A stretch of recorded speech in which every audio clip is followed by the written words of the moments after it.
आसमानी आफत बरस रही है। पहाड़ों पर बारिश ने हालात को काफी ज्यादा खराब कर दिया है। उत्तराखंड से लेकर हिमाचल तक हालात बहुत खराब हैं। दिखाते हैं आपको रिपोर्ट।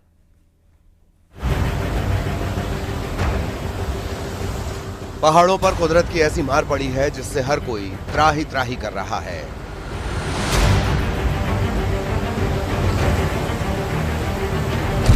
हिमाचल प्रदेश में कुल्लू के भुंतर तहसील में नाले में आए सैलाब ने तबाही मचा दी।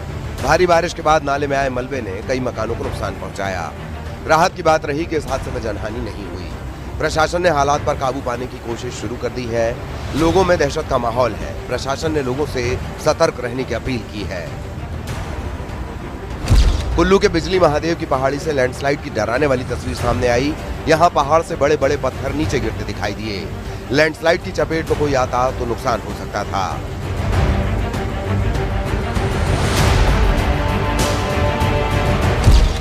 हिमाचल प्रदेश के लाहौल स्पीति जिले में सैलानी मुसीबत में पड़ गए। यहां नाले में अचानक आए सैलाब के चलते पर्यटक फंस गए। इसके बाद पुलिस ने मौके पर पहुंचकर पर्यटकों को सुरक्षित रास्ता पार कराया।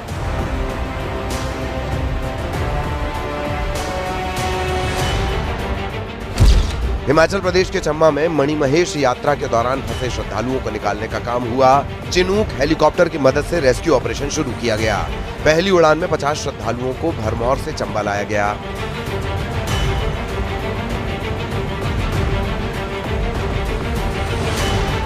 कब चले थे आप? कैसे बताइए, कैसे पहुंचे यहाँ पे? अभी तो हटसर से आए हैं हम, भरमौर से, और मतलब फ्री आए हैं पीछे से। रास्ते तो गए उधर से थोड़ा ठीक है, बाकी पीछे तो बड़ा खराब है।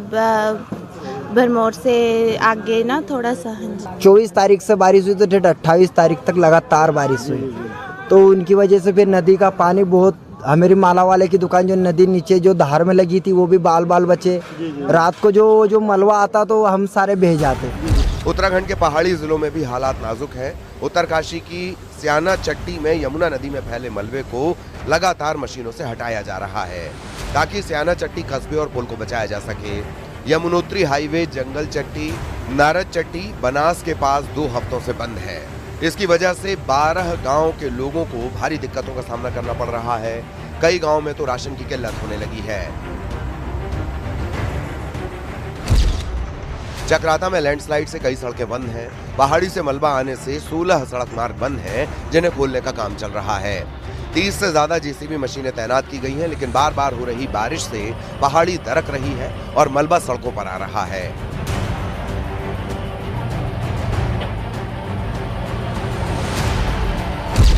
केदारनाथ इलाके के चोराबाड़ी ग्लेशियर में हल्का एवलांच देखा गया। इस घटना के बाद प्रशासन सतर्क हो गया और रेस्क्यू टीमों को अलर्ट पर रखा गया है। राहत की बात यह है कि इसमें किसी तरह का नुकसान नहीं हुआ।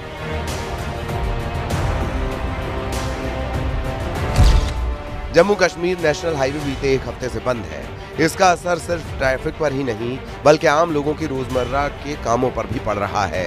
बारिश और लैंडस्लाइड की वजह से उधमपुर जिले के 30 से 35 गांवों का संपर्क पूरी तरह कट चुका है। Bureau report, news 18, UP Uttarakhand.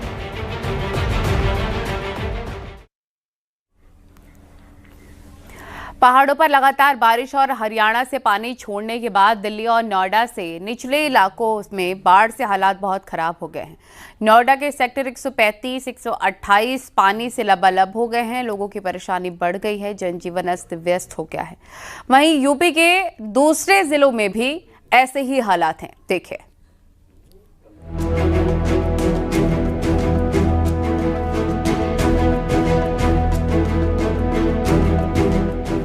Haryana से लगातार छोड़े जा रहे पानी से दिल्ली के बाद नोएडा में भी बाढ़ के हालात बन गए। नोएडा के सेक्टर 128 का असगरपुर पानी में डूब गया। लोगों को काफी दिक्कतों का सामना करना पड़ रहा है। इस वक्त मेरी मौजूदगी नोएडा के असगरपुर में है, जो कि 128 सेक्टर के पुश्ते के पास पड़ता है।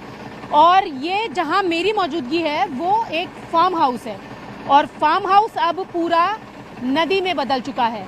और इसका कारण ये है कि यमुना का जो जल स्तर है वो बढ़ता जा रहा है। और मैं अब आपको चल के आगे दिखाती, चलिए भैया, तो मैं आपको दिखाती हूँ कि यहाँ पर किस तरीके से ये पूरा फार्म पानी की नदी में बदल गया है और इधर आप देख रहे होंगे तो आपको एक कमरा दिखाई दे रहा होगा, वो कमरा भी पानी में डूब चुका है और ये पानी जो है वो 6 से 7 फीट गहरा पानी है। अगर हम यहाँ पैदल आते तो शायद मेरे डूबने के पूरे चांसेस थे, लेकिन ट्रैक्टर पर मैं आपको दिखा रही हूँ।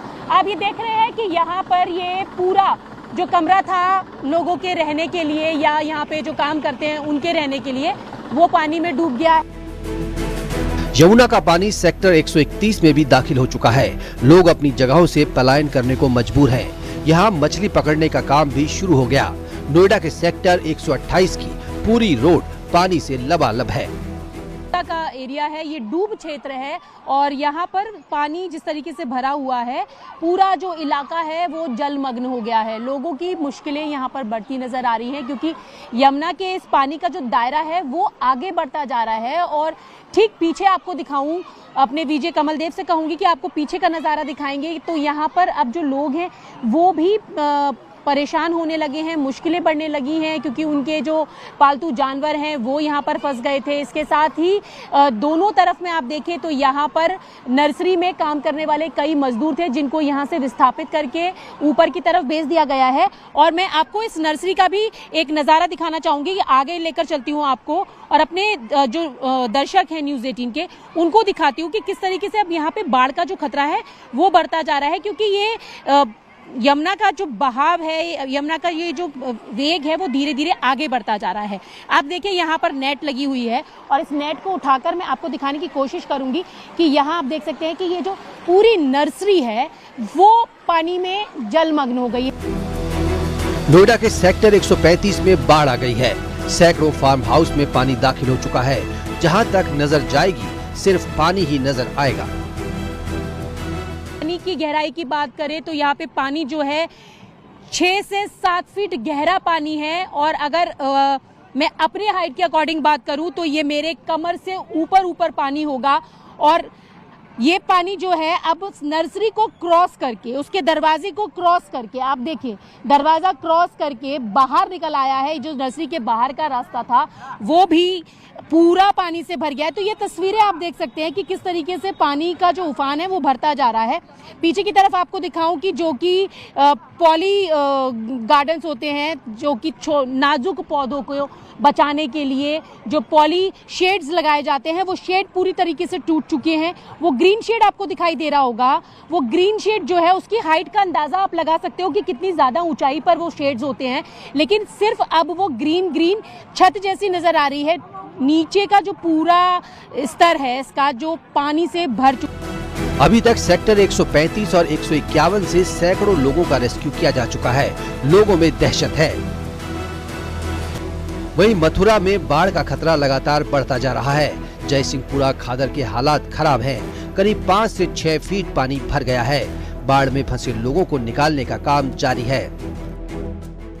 अब तो नाव चल रही है। सुबह फोन आया था, भैया हमें बचाओ। पहले भी हम अलर्ट कर चुके हैं लेकिन नहीं निकल रहे हैं। अब फोन आया कि भैया बचा, मैं चलो पहुंचते हैं, अब रेस्क्यू करने जा रहे हैं उसको। अब जैसे जैसे निकालेंगे। क्या सूचना आपको मिली थी? कह रहे भैया पानी अब पहले तो घुटनों तक था, अब कमर तक पानी आ चुका है।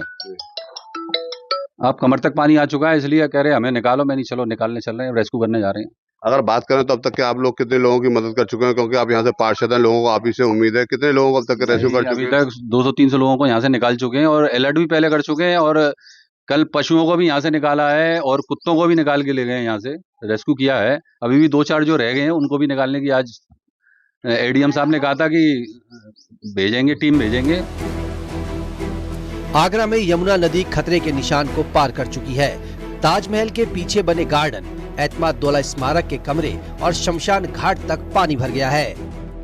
पहाड़ों पर हो रही लगातार बारिश के बाद आगरा में यमुना का जल स्तर बढ़ता जा रहा है। मालूम ये है कि यमुना किनारे बसे गांव तो पानी से डूब गए हैं, तो साथ ही साथ ताजमहल हो, एतमादुल्ला स्मारक हो, सभी जगह पानी पहुंचता जा रहा है। यानी कि ताजमहल के गार्डन तक पानी पहुंच चुका है। यमुना किनारे बने ताजमहल का जो पार्क है वहां पर पानी पहुंच गया है, तो वहीं एतमादुल्ला जो स्मारक है उसके नीचे कमरे हैं, उन कमरों तक में पानी भर गया है। इस समय जहां हम खड़े हैं ताजमहल के ठीक पीछे का एरिया है जिसको दशहरा घाट कहा जाता है। गोंडा में घाघरा और सरयू नदी का जलस्तर बढ़ने के बाद दो तहसीलों में बाढ़ के हालात बनते नजर आ रहे हैं। घाघरा नदी खतरे के निशान से लगभग 50 सेंटीमीटर ऊपर बह रही है। पीलीभीत बाढ़ से जूझ रहा है। हर ओर पानी ही पानी नजर आ रहा है। बाढ़ से प्रभावित गांवों में राहत सामग्री बांटी जा रही है। शाहजहांपुर में सभी नदियां खतरे के निशान के करीब हैं। खन्नौद और गर्रा नदी का जलस्तर बढ़ गया है। देखो अभी जो गर्रा का पानी जो अभी दिख रहा है ना, अभी 4 तारीख को कितने 8:30 बज रहे हैं लगभग, और जो पानी अभी दिख रहा है इससे अगले 12 से 15 घंटे में 2 फीट पानी और बढ़ेगा। और अगर 2 फीट तक और बढ़ता है तो भी कोई दिक्कत की बात नहीं है। निचले इलाकों में पानी भर सकता है, लेकिन बाकी कोई शहर पे वैसे कोई दिक्कत नहीं आने वाली। इटावा में यमुना, चंबल, क्वारी और सिंधु नदियां विकराल हो गई हैं। मंदिरों में भी पानी घुस गया है। इटावा में यमुना नदी की बाढ़ का व्यापक असर नजर आ रहा है। यमुना नदी के किनारे बने हुए छोटे बड़े मंदिर जो है पानी की जद में आ चुके हैं और पानी इस कदर बढ़ता चला जा रहा है कि लोग परेशान हैं। मैं इस समय धूमेश्वर महादेव मंदिर परिसर में हूँ, जहाँ पर पानी की व्यापकता लगातार विकराल होती चली जा रही है। मंदिर जो यहाँ बने हुए हैं वहाँ पर पूजा अर्चना भी बंद कर दी गई है। कानपुर में गंगा का जलस्तर धीरे धीरे कम हो रहा है, लेकिन अभी भी एहतियात के तौर पर घाटों को बंद रखा गया है। बैरिकेडिंग लगाकर यहाँ पर पुलिसकर्मी तैनात किए गए हैं। Bureau report, news 18, UP, Uttarakhand.